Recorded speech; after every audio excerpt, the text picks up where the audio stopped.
Hah? Bentar. Jadi aktivitas kita di internet sebenarnya bisa dipakai buat penelitian. Atau bahkan kita sebenarnya udah jadi bahan eksperimen tanpa kita sadari. Coba deh dipikir.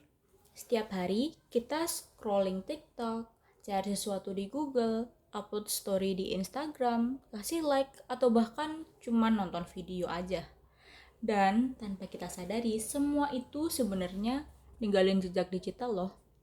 Dan jejak inilah yang sekarang jadi sumber data yang paling besar di dunia. Masalahnya, banyak orang bahkan gak sadar seberapa banyak data mereka yang dikumpulkan. Nah, di video kali ini aku akan bahas chapter 6 dari buku Bit by Bit Social Research in the Digital Age karya Matthew J. Salganik. Chapter ini akan berfokus dalam membahas ethics atau etika dalam penelitian digital. Menurutku dan menurut pembaca-pembaca yang lain, ini adalah salah satu bagian yang paling penting dalam bukunya. Karena apa? Karena semakin canggih sebuah teknologi berkembang, maka semakin besar juga pertanyaan tentang privasi, keamanan data, dan batas penggunaan informasi manusia. Tapi, sebelum bahas kasus dan contohnya, kita perlu paham dulu nih, apa sebenarnya yang dimaksud dengan etika penelitian. Secara sederhana, etika penelitian adalah prinsip moral supaya penelitian tidak merugikan bagi manusia. Jadi, penelitian itu bukan cuma soal mendapatkan data aja, tapi juga soal bagaimana data itu diperoleh dan juga digunakan. Sebelum kita masuk lebih jauh, kita juga harus paham dulu apa itu etika penelitian. Etika penelitian itu adalah suatu aturan atau prinsip moral yang digunakan agar penelitian tidak merugikan manusia. Dan dalam penelitian tradisional, etika biasanya lebih mudah untuk dikontrol. Misalnya nih, responden tahu kalau mereka tuh sedang diteliti karena ada surat persetujuan. Lalu dalam surat-surat tersebut, mereka ada konsen dan data mereka akan dijaga kerahasiaannya. Selain itu, peneliti juga bertemu langsung dengan partisipan. Namun, di era digital situasinya jadi jauh lebih rumit. Karena sekarang data manusia bisa dikumpulkan tanpa interaksi langsung.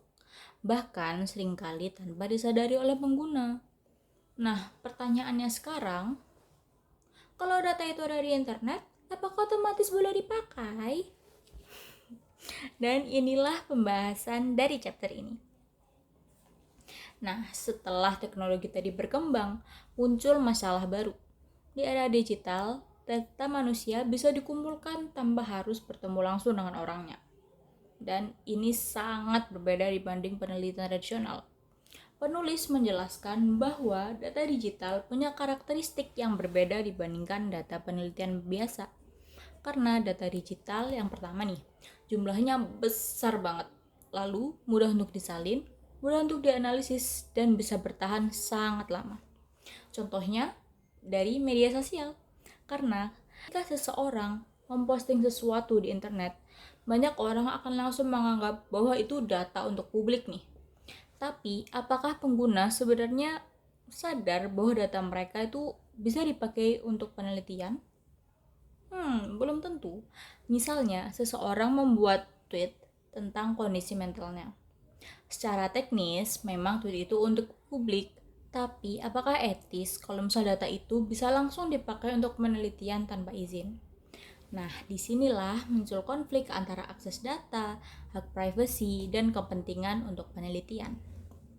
Penulis menekankan bahwa peneliti tidak boleh hanya berpikir secara teknis, karena sesuatu yang legal belum tentu etis.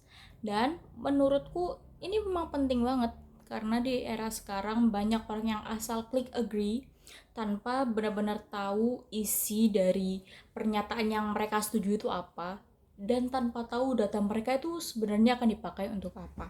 Supaya lebih gampang untuk dipahami, penulis memberikan contoh kasus yang cukup terkenal. Dan jujur, kasus ini memang bikin banyak orang kaget. Nah, sekarang kita masuk ke salah satu kasus yang paling terkenal dalam etika penelitian digital, yaitu Facebook Emotional Contagion Experiment. Pada eksperimen ini, Facebook memanipulasi isi timeline pengguna. Sebagian pengguna lebih sering ditampilkan postingan positif, dan sebagian lagi lebih sering ditampilkan postingan negatif. Tujuannya apa? Tujuannya adalah untuk melihat apakah emosi pengguna bisa dipengaruhi oleh konten-konten yang mereka konsumsi di media sosial. Dan hasilnya ternyata memang ada pengaruh. Hah?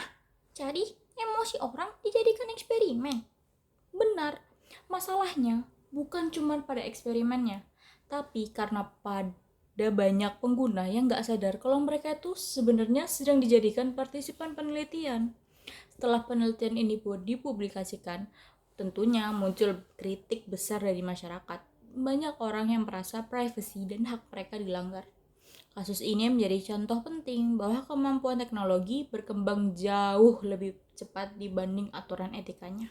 Karena kasus seperti tadi itu sangat sering terjadi, peneliti akhirnya membutuhkan pedoman etika yang jelas. Dan di chapter 6 ini, penulis juga menjelaskan 4 prinsip utama dalam penelitian. Dan prinsip pertama adalah respect for persons. Artinya, orang manusia harus dihormati sebagai individu yang punya hak untuk memilih. Orang tersebut berhak tahu apakah mereka sedang menjadi bahan penelitian. Lalu, prinsip yang kedua adalah beneficence. Artinya, penelitian harus memberikan manfaat dan juga meminimalkan resiko. Peneliti harus memikirkan dampak buruk yang mungkin terjadi. Prinsip yang ketiga adalah justice. Artinya, manfaat dan risiko penelitian harus dibagi secara adil. Jangan sampai kelompok tertentu yang terus-menerus jadikan objek tanpa mendapatkan manfaat. Dan prinsip yang keempat atau yang terakhir adalah respect for law and public interest. Artinya, penelitian harus mengikuti aturan hukum dan juga menjaga kepercayaan masyarakat.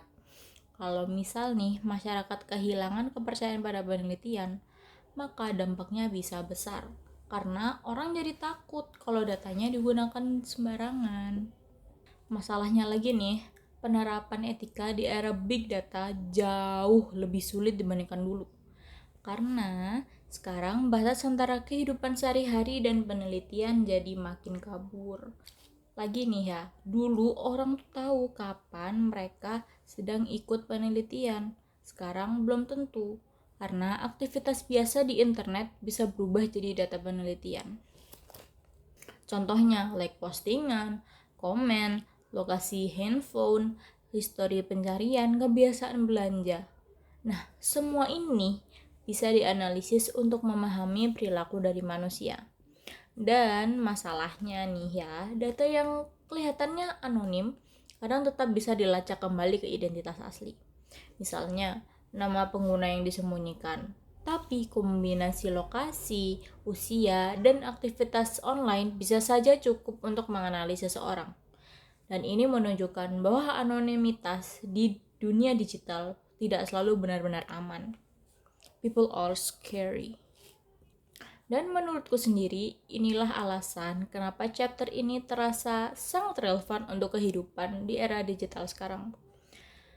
Karena saat ini data sudah menjadi sesuatu yang sangat berharga. Bahkan banyak perusahaan teknologi hidup dari pengumpulan dan analisis data pengguna.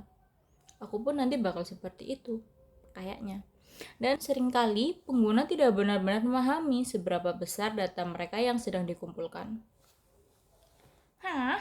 Jadi setiap klik kita bisa jadi data? Kurang lebih seperti itu. Karena algoritma digital bekerja dengan membaca pola perilaku manusia. Semakin banyak data yang dikumpulkan, semakin akurat sistem memahami pengguna. Itulah kenapa isu privasi menjadi isu yang sangat penting. Jadi, kalau dipikir-pikir nih, perkembangan teknologi emang luar biasa ya. Peneliti sekarang bisa memahami perilaku manusia dalam skala yang dulu hampir mustahil buat dilakukan. Tapi di saat yang sama, muncul tanggung jawab yang jauh lebih besar juga. Dan dari chapter ini, kita bisa belajar bahwa teknologi digital memang membuka peluang besar dalam penelitian sosial. Peneliti bisa mengumpulkan data lebih cepat, lebih banyak, dan juga lebih detail daripada sebelum era digital. Namun, a great power comes with a great responsibility. Penelitian tidak boleh hanya fokus pada hasil, data, atau hanya kecanggihan teknologi. Kita juga harus memikirkan dampaknya terhadap manusia, karena di balik setiap data ada kehidupan nyata. Jadi, kesimpulan utama dari chapter ini apa adik-adik?